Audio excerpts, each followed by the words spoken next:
자, 헌법재판소가 최재해 감사원장과 이창수 중앙지검장 등 검사 3명에 대한 탄핵을 모두 기각했습니다. 앞서 이상민 전 행안부 장관과 이진숙 방통위원장 등의 8번째 기각인데요. 네, 헌재에 나가 있는 취재기자 연결해서 자세한 얘기 들어보겠습니다. 김태욱 기자. 지금까지 헌법재판소입니다.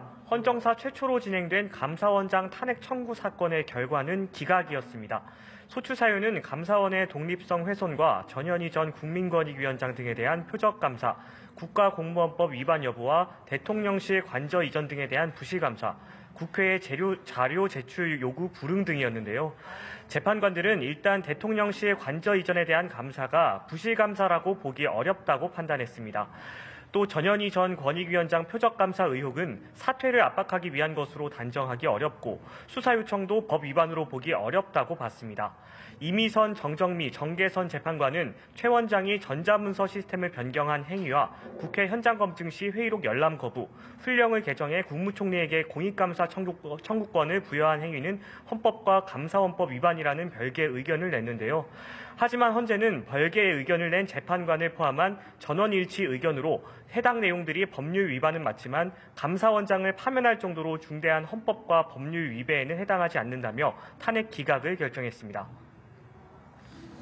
자, 그리고 이창수 중앙지검장 등 검사 3명의 탄핵 기각 배경 정리해볼까요?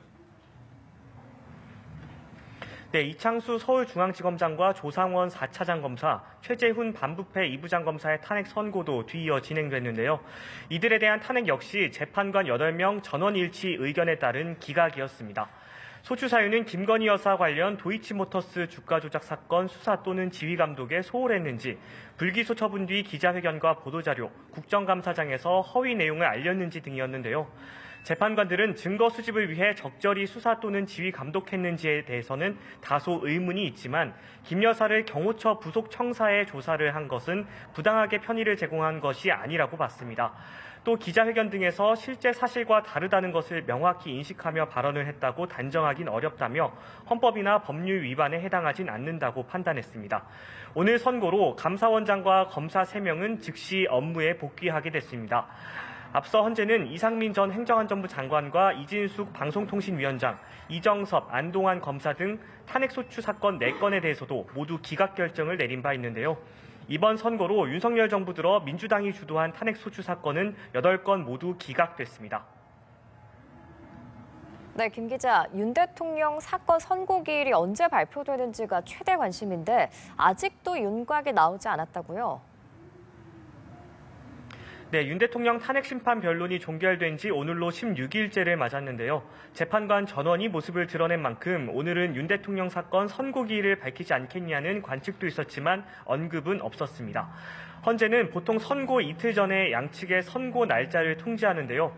아직 기일을 밝히지 않은 점, 30년 동안 주요 사건에 대한 선고를 이틀 연속한 적이 없었던 관례에 비춰 윤 대통령 사건 선고 기일은 다음 주로 수년될 가능성이 높습니다. 한편 윤 대통령보다 엿새 먼저 변론을 마친 한덕수 국무총리의 탄핵 사건이 아직 변수로 남았는데요.